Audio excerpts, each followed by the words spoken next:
Volatility, uncertainty, complexity. This is the work environment that is our reality. What will leaders need to know to be successful in the future?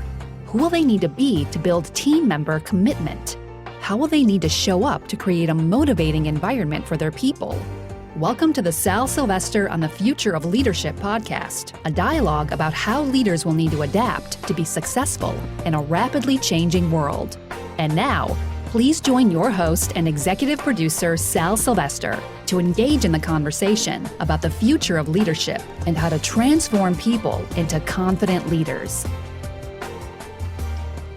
Hello, listeners. This is Sal Silvester. I'm the founder and CEO of 512 Solutions, an executive coaching and leadership development firm based in Boulder, Colorado. I'm also the founder and CEO of Coach Metrics, a cloud-based tool that we developed to measure behavioral change in coaching and leadership development. Welcome. I am so excited to have you with us today to talk about the future of leadership. And that's what this podcast is all about.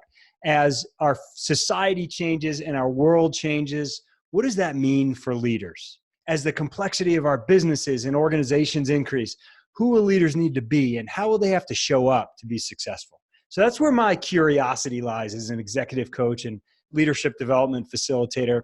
And I know that coaching thousands of people globally, that what leaders have done in the past isn't necessarily what it's going to take for them to be successful in the future.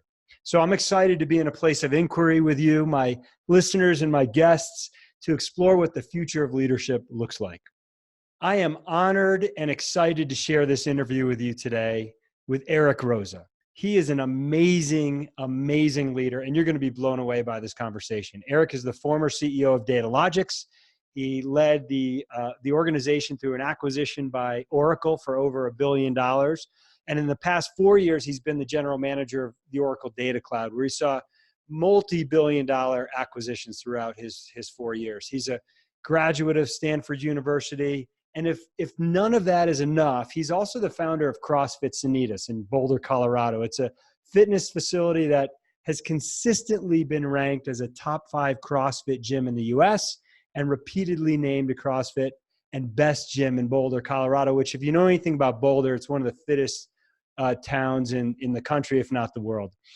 Eric is a driven, results-oriented leader, but he also has this really unique combination of being authentic. He cares about people. He cares about culture. He cares about growth. He cares about making a contribution. And you would think with Eric's background in tech, leading tech companies and in data science, you might think that this interview is about tech trends and artificial intelligence and big data. I've got news for you. It is not. We're going to talk about topics that are way more important to the health of your people and your organization. Let's go to the interview now. Eric, welcome. Good to have you on the show today. It's great to be here, Sal. Thanks for having me. Thank you. So Eric, the last 4 years, you've been general manager of Oracle Data Cloud. You've led a number of multi-billion-dollar acquisitions.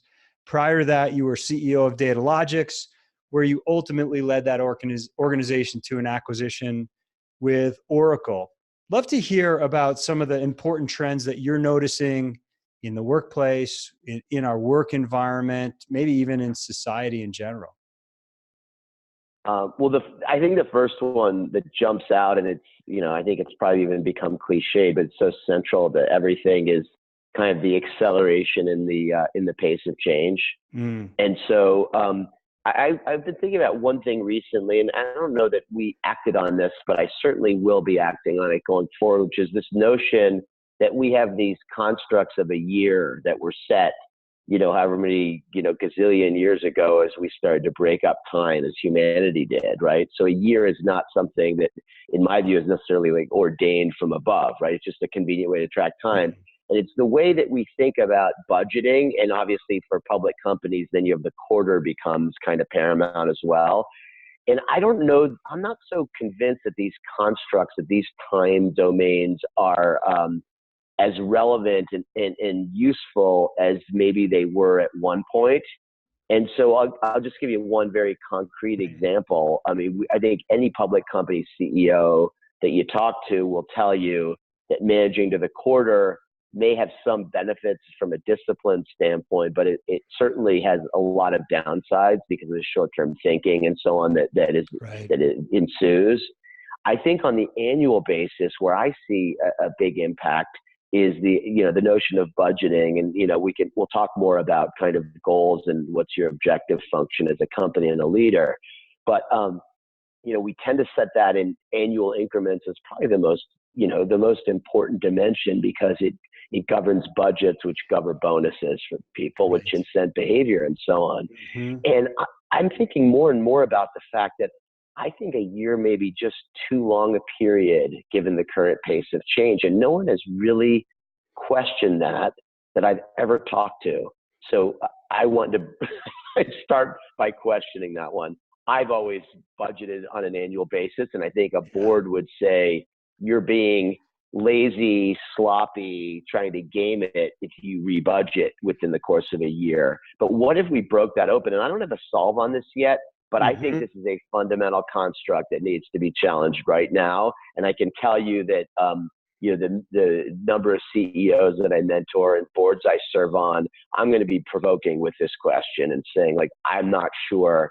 And it will be quite complex from a business system standpoint, even once you get through philosophy, because now you got to think about, well, how does that impact compensation? But it might be time to admit that we don't know, especially for a high growth business, what the second 6 months of the next 12 months look like. Right. We barely know what the current quarter looks like. And so what do? You can just say, oh, we're going to do what we always did. But maybe that's the lazy and sloppy thing to do. So I'm very interested in that question right now. Yeah, that's really interesting. And, we've seen this shift certainly at the team level, the way that agile software development teams might think, and moving toward a 2-week sprint or a weekly sprint, or in some cases releasing code every day. But that thinking hasn't necessarily crossed at the organizational level. Yeah, I mean, you're right. Budgeting is anything but agile. It literally is anything but agile. And as we all know, there's a lot of benefits to some version of agility seeping into every business process, right? Right. Yeah, and even as I'm speaking of budgeting, talking to clients today, I mean, it's mid-June and they're already starting to think about 2020 budgets, and we haven't even gotten through the first half of 2019. So yeah, that's fascinating. What else are you noticing? So there's this idea of accelerating pace of change. What else are you noticing in the workplace today? Well, I think the concept of, let's put this in quotes because it's a term that's laden, right, with different meanings for different people. But the concept of loyalty, and which ties into kind of both engagement, but also just tenure, right, which is an easier thing to measure, right? How long does somebody stay? And this notion, is everybody a mercenary, and the gig economy, even for employees, and all these kinds of things. And, I guess entities at the end of the day are abstract, right? I mean, people would say, like, I'm a company man, right? And that would be the stereotype of the old days. Yeah. And, in our business, maybe I or someone else would say, I love Datalogix, or I love Oracle, or Oracle Data Cloud, or whatever, right? At the end of the day, a lot of these kind of loyalties and relationships, as they impact tenure and engagement, have a lot to do, or all to do, with kind of people relationships and the cost and benefit of engaging in this work situation. And so I am not cynical. Excuse me. I am not cynical about kind of loyalty and tenures in any way. I don't necessarily accept that it's normal for people to turn over, or desirable for people to turn over on average in under 2 years if you're an engineer in the Valley.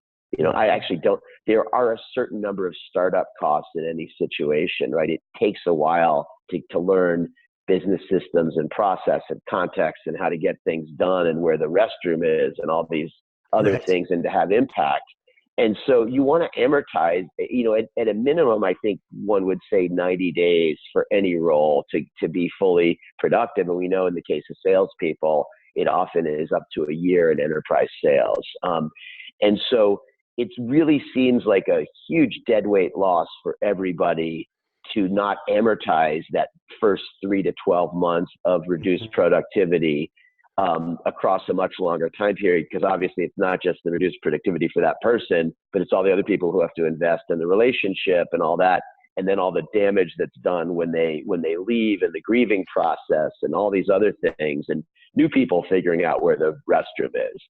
Right. So this is all easy to say, but the bottom line is, it's rather than be complacent about this, and people are solving this in a lot of ways, I really think it's your job as a leader to make it hard in a good way for people to leave. I'm more of a carrot guy than a stick guy. If I had to say on the margin, I really try not to be a stick person, although I'm sure I'm not perfect.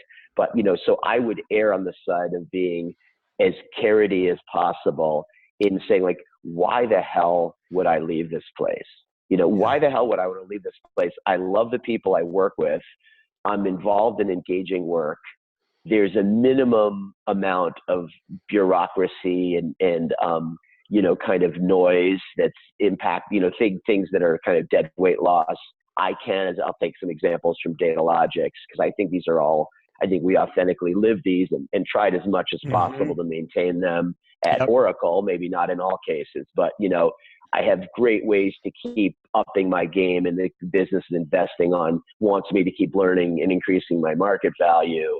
I am regularly challenged. These people are going to be really close friends for life. I'm going to work with a lot of them again. I have great exposure to partners. There's a lot of transparency. I feel empowered. All these kinds of things, you go, do I really want to mess with this? What's Right. on the other side, even if there's a great logo or more money or whatever. Now, we're far from perfect at these things, but the notion is, this again gets this notion of objective function, which is, a term that you use when you're kind of building algorithms on, what are you trying to achieve with artificial intelligence and so on. Let's think about that in the real world, right? What are we trying to achieve here? And we wanted people to stick around a long time. And you notice very little of what I said was around compensation or titles or status. Right. Now, those things are a given at some level, but they become quite secondary once you hit kind of a reasonable level for them.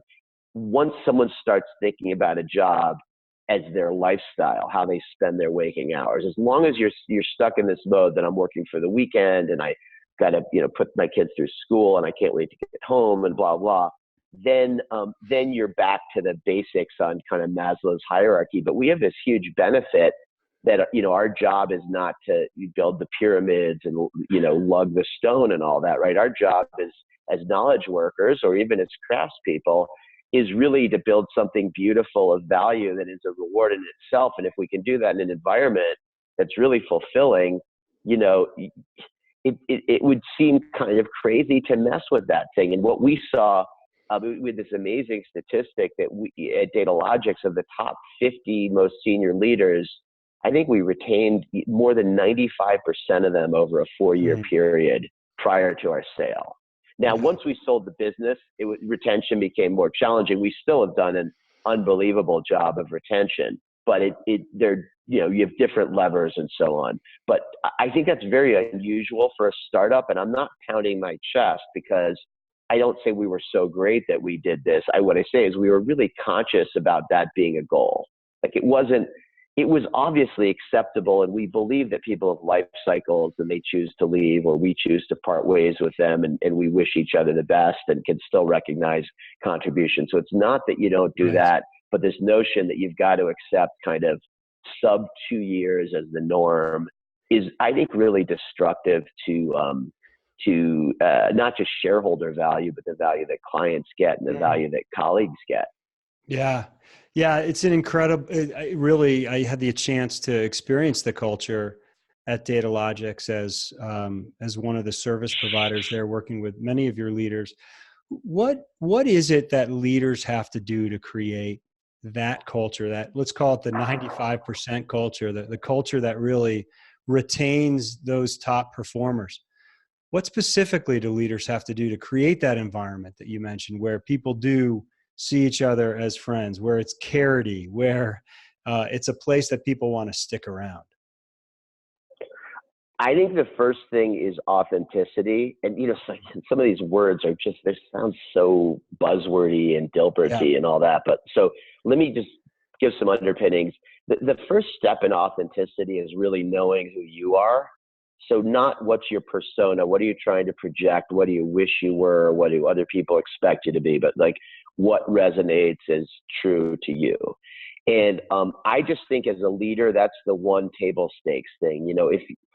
So you have to know who you are, and you have to find a way, kind of at your best, let's say, and then find a way to bring that in full kind of transparency and vulnerability and everything else into the work environment. And I think people are really drawn to that. I think that's a very attractive force. It attracts, right? That's what I mean by attractive. It is an attractor. When people see someone who knows who they are comfortable with themselves, and then hopefully have a few things to teach as well as to learn.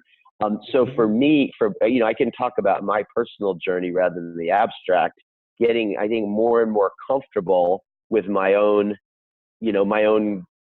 personality and quirkiness and all the rest, and saying, like, this is who I am, not, and so some examples, I grew up as the son of a college professor, and my mom taught as well at one point in her life. And so I just always deeply valued learning and continuous learning. I'm less of a classroom learner probably than more of somebody who likes to learn and practice, but I always want to be learning and reading and listening to great podcasts like this one and so on, right? You always want to be sharpening your game. And so my view is a lot of people want that. And that was aligned with who I am and aligned with who I think a lot of people want to be. Like, God, if this place really cares about continuing to teach me, and Sal, your presence at Datalogix and that of Barry Shapiro and others was indicative and remains at Oracle with the exec coaching we do. We put our money where our mouth was, right? We spent so much money training people, not just with technical skills, but to be better leaders.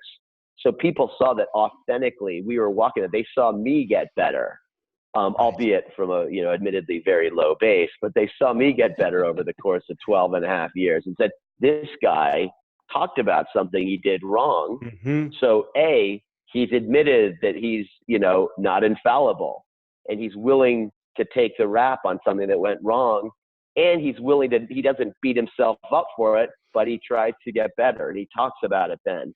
And so you kind of, you authentically kind of just model who you are, and that becomes an organizational value. But I really don't think it works when you're trying to model someone else's authenticity, right? It's really, you got to find your own. And, we were talking before the podcast started, Sal, about, my complete obsession with health, both kind of physical and mental health and so on. And it increasingly is an all-consuming passion for me that I'm actually, I'm kind of committed for the rest of my life to spending virtually all my time and money and energy on, which is, part of the reason I'm with you today, because I have a lot of things going on. But, I want to focus on things that make people happier and healthier, including myself, because those are aligned.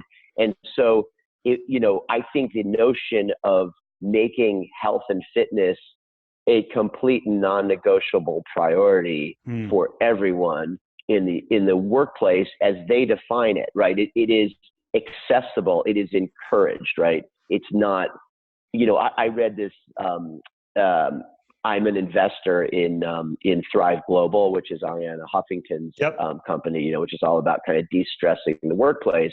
And her weekly newsletter is great. And, there's a stigma now about, everywhere. It's pervasive about taking a break for lunch at work.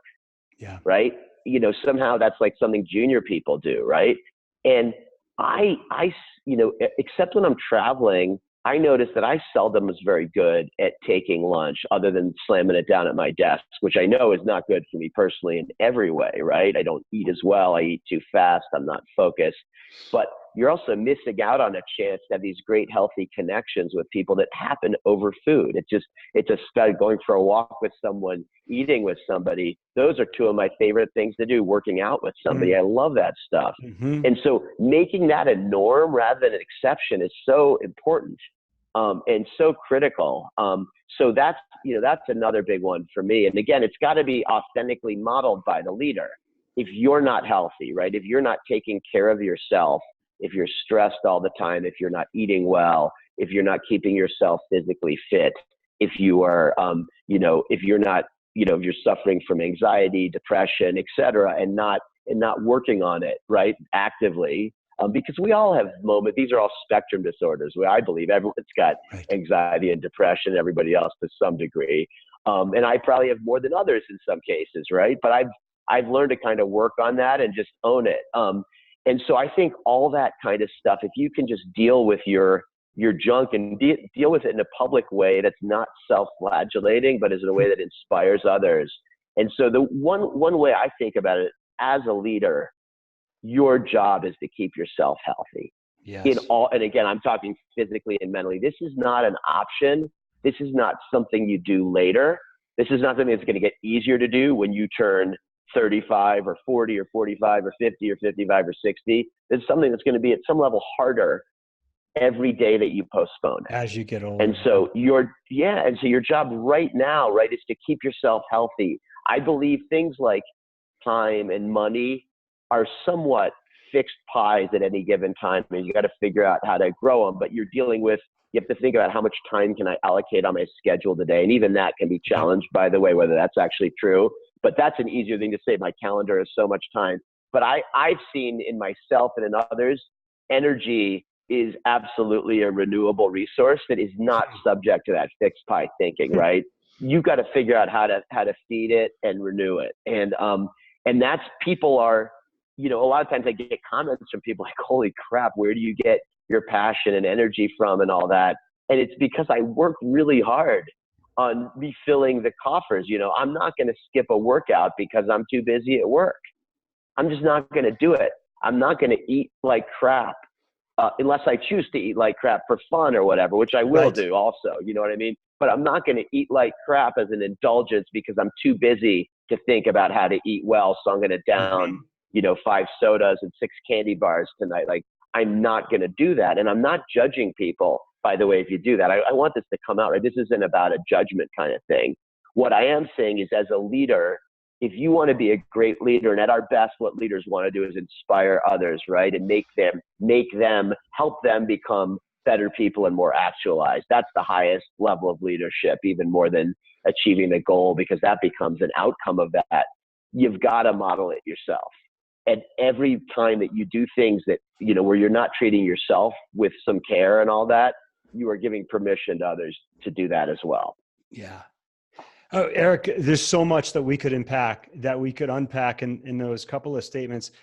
A few things that I really want to highlight for our listeners. Number one, you brought up some really key elements. Number one, I heard you say vulnerability, transparency, and modeling the development and the learning and just saying, hey, this is where I'm weak and I'm working on, or I've got a coach. And there's something so powerful in that when a leader stands up in front of his or her people and lets others know what he or she's working on. And you've done that. And I think that's the authenticity piece. The other component that came up for me as you were talking is doing some coaching with another executive, and he runs a very successful hedge fund. He said to me, when I retire, I want to be a professor. And I think that's so fascinating that he's got this dream in mind. And part of where I'm pushing him is to think about his role right now as a professor, and his platform is the business and the hedge fund that he's running. Because if he can become more of who he is truly at his core as a leader, he's going to be way more effective. And so I think, to your point, this isn't about saying, I want to change my identity to be more like somebody else, but how do I find my own identity to really connect with the core of who I am as a person and be that? Because I think that's when you really build trust, and that authentic side of leadership comes out, but in a very sincere way. I think you're dead on with that. So yeah, I'm actually, I've had kind of a long-term goal to I've done guest lecturing, but to actually teach a class. And I actually have at least verbally agreed to teach a class in the CU engineering school beginning in January to teach. I'm going to teach the leadership class to technical people, because that's not always an intuitive leap, right? That's not, people who are on the, on more the business track, most of them have an aspiration, if they're in business school, to be leaders. That's not always the case, right? For great engineers, it's a little bit more of a disconnect. And so you have different challenges. And so I think that'll be a really fun, even though I came more from the business side, I've always worked in tech companies. So I've had the privilege of working with and learning from and mentoring a lot of great tech leaders, and they had to find their own stride there.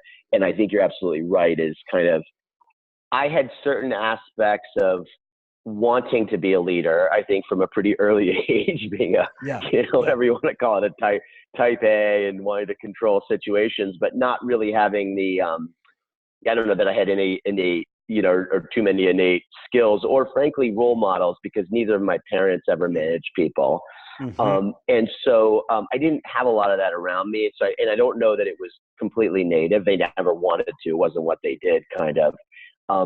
And so as I kind of went on my own leadership journey, I found, I got tremendous value from leading, groups and growing big groups of people around the world and all that, but also so much from the one-on-one interactions as well. And I'm kind of in the midst of a personal experiment right now, as I've, I announced a few months ago that I was going to be retiring from Oracle, and I've decided to take, a sabbatical for at least the rest of this calendar year from full-time work. I'm done officially at Oracle next month.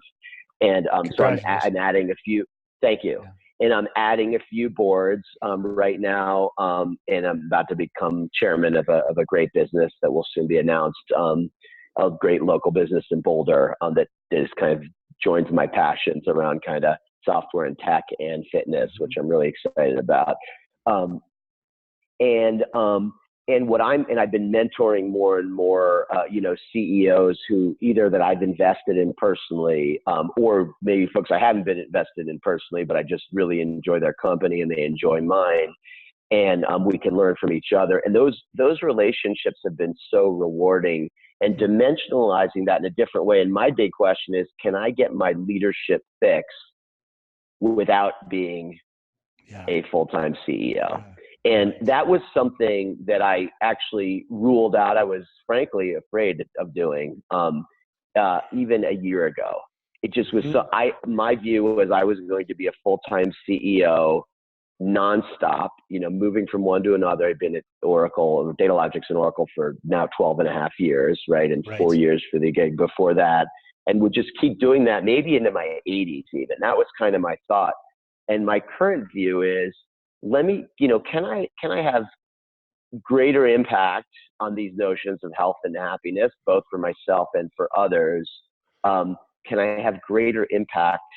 Is it even more leveraged in this new capacity? And the reality is, I don't know, but I'm interested to find out. So this is an experiment, and I think this is one of the great things for leaders. And you can really help, you really help teams realize this. I don't think people experiment enough. I think ways to structure multiple, and this is a way that I kind of work with CEOs who I'm mentoring as well.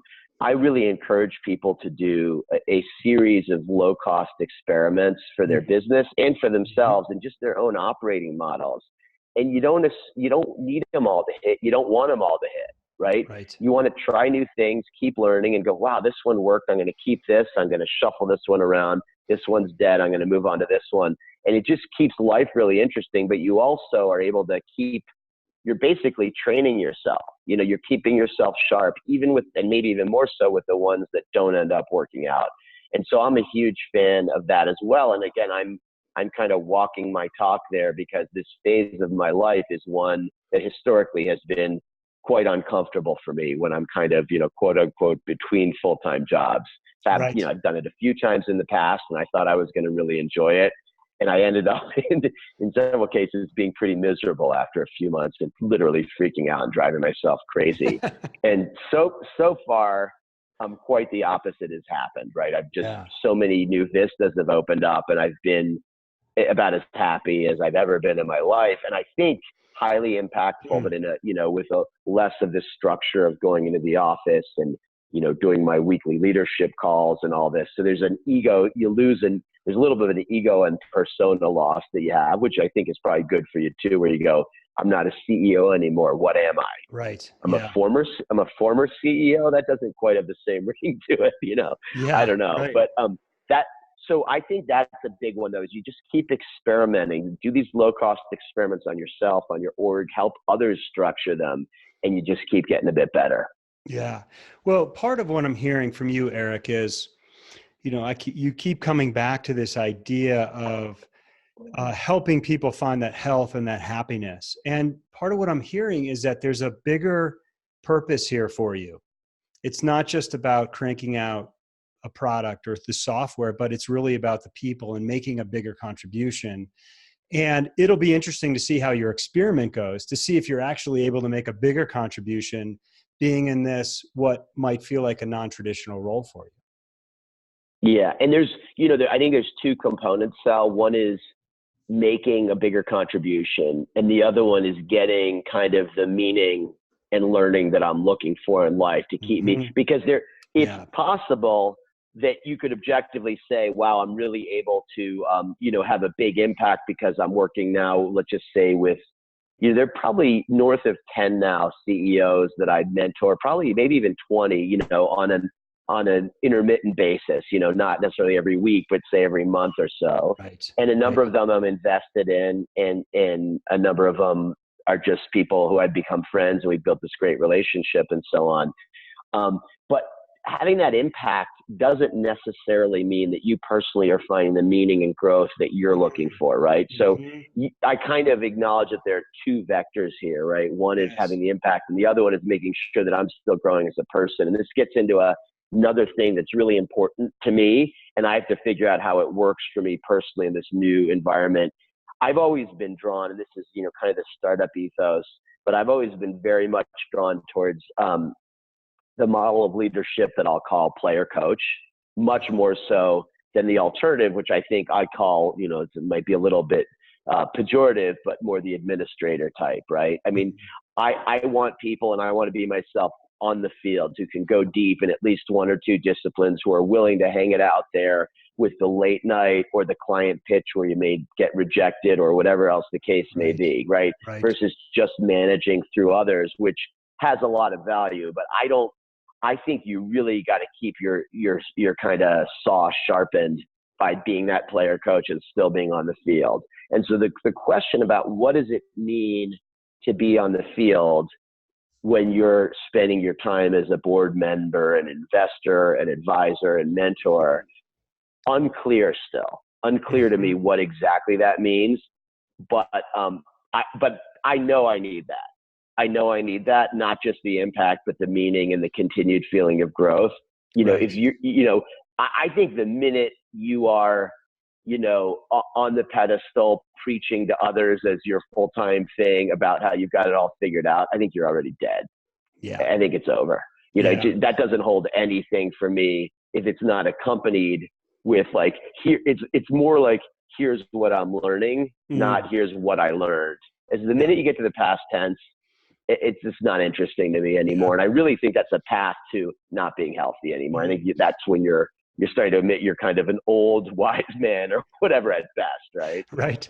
Well, listen, the two vectors I really want to highlight here, because they're higher purpose needs. And we all have needs as humans, things like a need for certainty or a need for variety or a need for love and connection, whatever those needs are. But what I also hear you saying is these are a higher level need. And one is about yourself and growing and learning and developing and changing and evolving.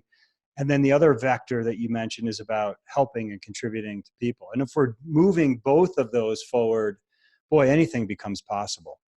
Yeah. Eric, we've got a few minutes remaining. I want to touch back on something else. You talked quite a bit about health, and this is such I think, a critical topic as well. And for me, my passion is around rock climbing. I love to climb. It is the one thing that I do in my life that when I'm climbing, I don't think of anything else. I don't think of family. I don't think of friends. I don't think of the stress of work and anything else that's going on. And when I do it, it fills my bucket. It's that renewable energy that you described before. What's your advice for the hard charging executive? And by the way, if you haven't read between the lines, listeners, this is a very results oriented man. He happens to care a lot about people, but he's extremely results oriented as well. Eric, what's your advice for that results oriented executive who's driving hard and working 12, 14, sometimes 16 hours a day and putting health on the back burner? I think you got to find a way to make health, the pursuit of health, right? Make it fun, right? I think you got to turn it into a game. That's why as you know, Sal, I'm really passionate about CrossFit, and I'm a level 2 CrossFit trainer, and I'll be next week I'll be at an industry conference, coaching 80 people from all over the world in the south of France on the beach for 2 CrossFit workouts. And I'm in heaven doing that. I'm just in heaven doing that. And so you got to make this health and fitness thing fun. You got to gamify it, and for yourself and for others. And so if it really, it's kind of like, I have this like little saying, right, which is about work, which is, if it feels like work, you're not doing it right. Right. And I think the same is true about health and fitness. Like, I'm not one who believes that life should be a slog. I think you build up your muscles, both literally and figuratively, in a spirit of play. I think that's the huge win, right? And connection, right? So when people want to meet with me, I usually start with, why don't we grab a CrossFit workout? I own a gym, CrossFit Sanitas in Boulder. I say, why don't we meet at the gym? We'll get a workout in and then grab breakfast or a walk. And I used to say, hey, don't be scared. I know it's CrossFit and you may not have tried it and you blah, blah, blah. You may have this injury. And now I don't do that anymore. I kind of do the presumptive close. Obviously, you don't have to do it. Well, I'm happy to do something else with you too. But I start with that, regardless of age or infirmity or anything else, because I go, wow, this is another way that I can kind of contribute, but in a way that's selfish, because I have so much fun with it, which is getting somebody who is like, oh my God, they're like, okay, I guess I'll meet you at CrossFit then. And then an hour later, they're, sweaty and sore and happy as a clam and feeling so good about themselves. And maybe the next day they'll do a little more. So I think it's finding a way to do that. I think the partners in like accountability are so important to this. I'm sure, Sal, when you climb, you probably have certain folks, who you climb with and you really enjoy their company. And so again, it's a process orientation. I think things like, I believe in goals. Absolutely. As you said, I am results oriented, but so I think people can be very motivated by, I want to climb this peak, or I want to be able to lift this much weight, or I want to run the 5K in this much time. I think those things are great, but I think you got to find joy in the process, or you'll get there and you'll be done. I sat next to a woman on the plane, on the way to San Francisco a few days ago. And she overheard my conversation about these great CrossFitting shoes I have, no bowls.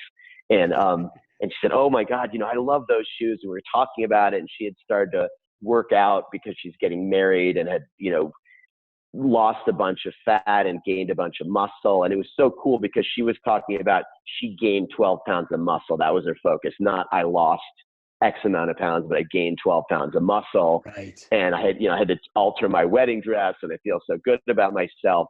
And as I talked to her, I was like, this is not the standard scenario that you see over and over with whether it's the man or the woman saying, I'm getting married, I got to look really good for the wedding pictures of my friends, and then I'll let it all go to shit. You know what I mean? Like, it wasn't that. it was something much better, which is, oh my God, almost accidentally, her wedding and getting in shape for her wedding became a catalyst for a lifetime of health and fitness. And we talked about, I mean, if you know, I can go all day on this stuff. We talked for 2.5 hours about her journey there. So like whatever you can get as a catalyst, give yourself the rewards, but you're really trying to build it for a lifetime. And it's unbelievable. It's really unbelievable how I think people don't accept this. They're too complacent that you can actually get healthier and more fit and happier as you age for a long, long time to come, way longer than you think. Certainly into your 60s, you can actually become more healthy every year, I believe, even though there are all these forces of gravity working against you. And so this is really topical, bringing it back to leadership. We know I saw it happen with my dad. You see it over and over, right? The traditional thing was, you can't wait to retire. Your job's drudgery, blah, blah, blah. You're, 65, you punch out, and then it's just this steep decline, right? Cognitively, physically, everything.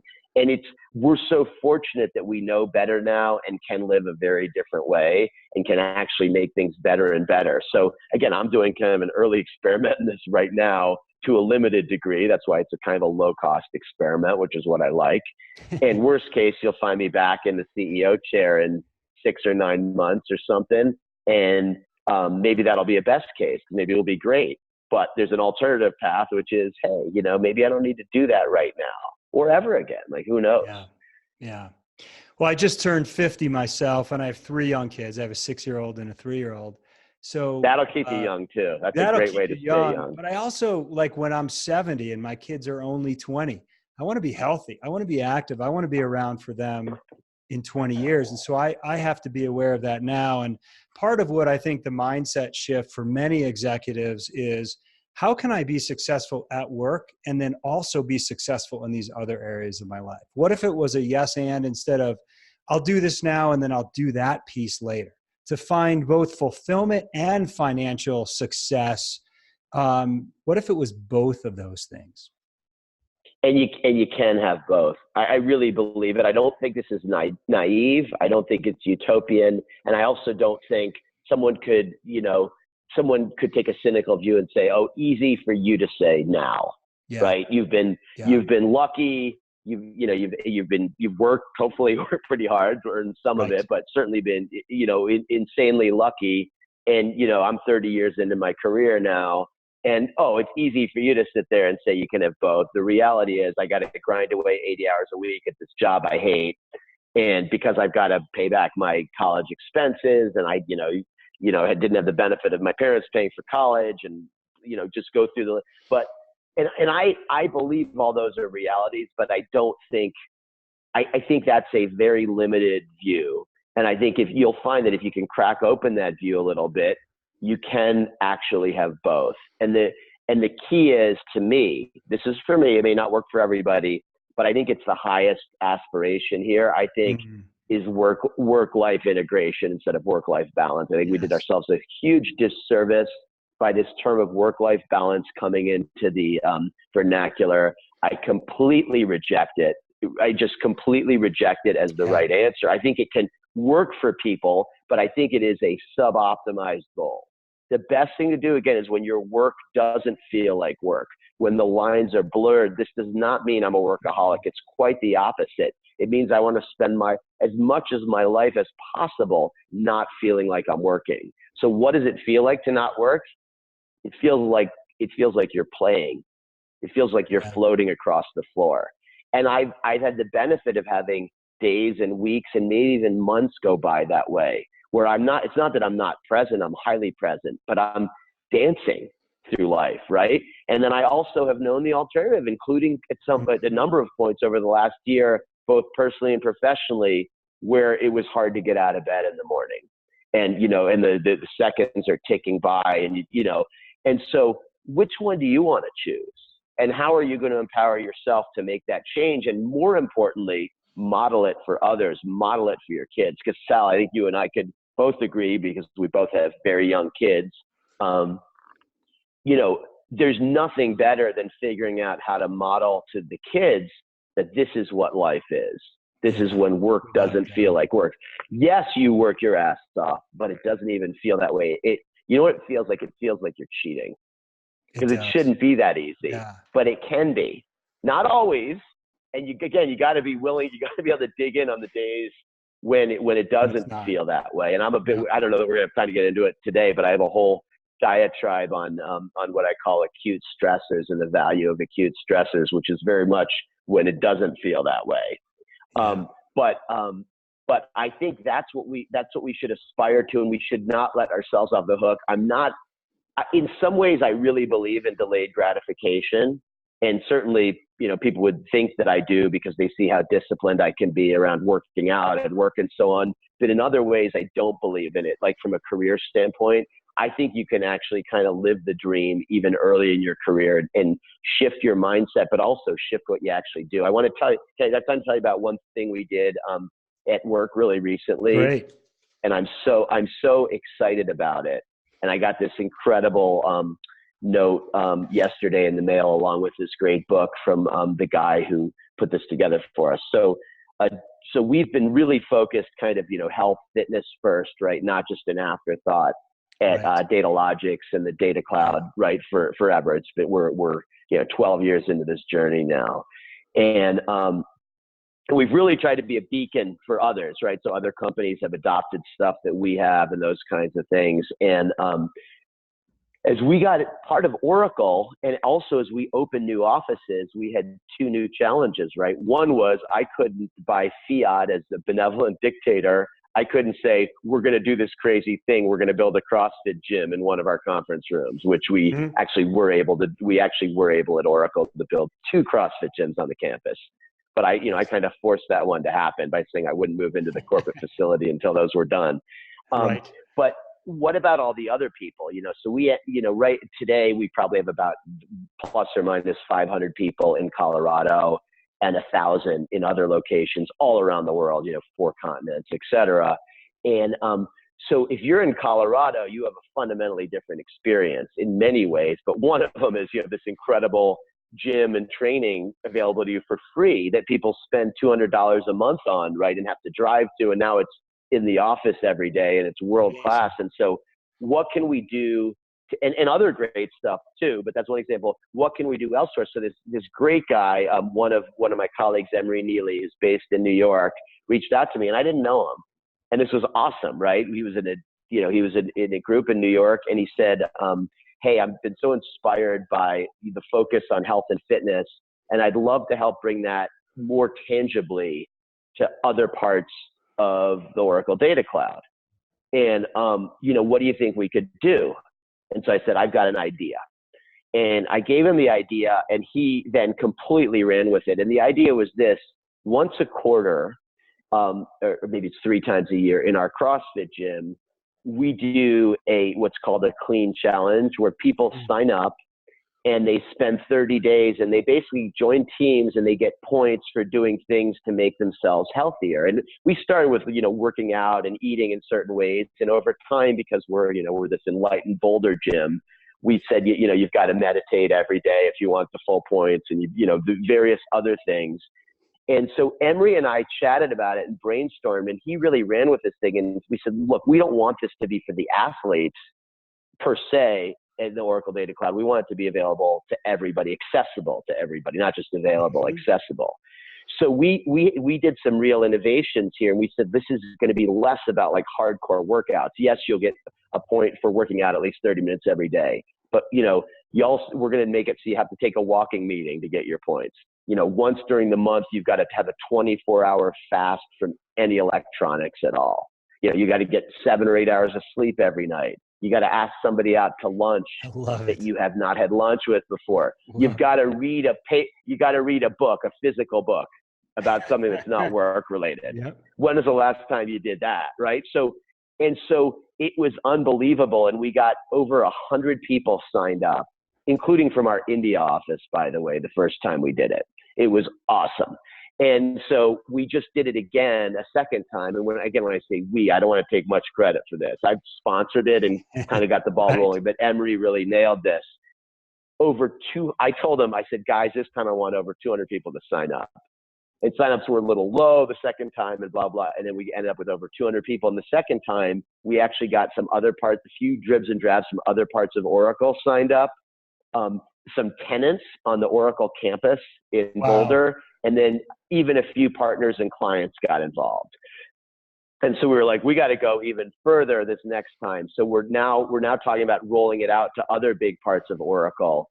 And, you know, I think the goal I would have this time, and it's easy for me to throw this out because I probably won't even be at Oracle anymore when it actually launches, but I think we can have 500 people this time. And Sal, if I could read you the notes we got from people and the feedback, you do win. Like, there are prizes if you win, but that is not at all what it's about, right? What it's about is somebody saying, I read the first book I've read in 5 years for fun, and it was unbelievable. I didn't remember what that was like, and I'm doing it again. Somebody in New York said, I always took the subway to work, and I walked to work 25 out of 30 days, no matter what the weather was. And now that's my default going forward, like kind of for the rest of my life. So it was these micro changes that were just so friggin' cool. Yes. And all people needed was some ideas to spur them along. Yeah. And the other cool thing, when you look at outcome, at the gym, we measure body fat and all these other fun things. You know, people can, you know, put a tape measure on their waist, and we see great impacts. That wasn't the goal here. The goal here was, how do you feel about work? You know, and how do you feel about yourself? And that was what was so amazing. People tangibly felt different about being part of the Oracle Data Cloud. Like, not a few anecdotes, but like almost everybody who went, let's just say 2/3 of the people actually made it through after signing up and really were like somewhat to very engaged. They all felt better about their colleagues and about work and about being there. And this was the kind of place that cared about it. And then, in addition, learn some new habits that hopefully will stay with them for the long term. So that's a cool way that we did something. It took a lot of time. By the way, this was not non-trivial time. We actually been talking about how we're going to staff it, so I don't want to understate it. But it took no money. You know what I mean? This wasn't like we got to spend $1 million on this or that, or you've got, oh yeah, but that only appeals to the great athletes. You know, it wasn't that kind of thing. We also, again, we walked the talk. I got up 2 of our top leaders. At a Jonah Goodhart and Robin Opie. Jonah Goodhart, CEO of Moat, which we acquired, and Robin Opie, our longtime, our longtime head of, chief analytics officer, head of data science. Between the 2 of them, Robin and Jonah lost over 100 pounds in the last 2 years. Wow. Okay. And these guys, Robin was a near Olympic athlete when he was younger. Jonah, I don't think, has ever prioritized working out. Robin's 6'5", Jonah's 5'7". They both have young kids. They both have these huge jobs with tons of people working for them and a lot of responsibility. This wasn't like an inconvenience for them. This wasn't a distraction from being great leaders or great family men. This was something that they had put on the back burner and said, I will deal with later, and accepted the inevitability of aging. And they both kind of came alive through it. And the coolest thing about it is they did it in such different ways. Jonah's a vegetarian, and he's just like running obsessively 7 days a week and doing push-ups obsessively 7 days a week. Robin's doing CrossFit with a personal trainer and mixing it up and throwing around heavy weights and eating as much meat as possible. So it's not to prescribe how you do it, right? Wow. It's just this general mindset of showing that these 2 guys who are in their 40s with about as big jobs as you can imagine. And I got them on stage and interviewed them. And like, just to show people, don't put yourself out of the game here. There's a path for you, and it's going to make you better at everything. Yeah. It's not about compromising other stuff. It's absolutely both, to your point. Awesome. Just amazing. Eric, you've made a huge difference in so many people's lives, and you're just getting started. To me, that's the incredible thing. And I can't wait to hear where all of this is going for you and the experiments that you're running in your life. I know this has been extremely helpful and inspirational for our leaders. Thank you so much for being on the show today. Thanks, Sal. I love what you're doing with this podcast. It's I think it's gonna make a big difference, and it is making a big difference to a lot of people. And it's a privilege to be invited to join you, and I really enjoyed it. Awesome, thank you, Eric. I hope you enjoyed today's episode of the Sal Silvester on the Future of Leadership podcast. You can get session notes on our website at 512solutions.com. That's the numbers 512solutions.com. Please follow and like the podcast on iTunes or wherever you're tuning in. And if you want to learn more about how we can help transform your people into confident and action-oriented leaders, please check out our website at 512solutions.com. I look forward to continuing the conversation about the future of leadership. I'm out.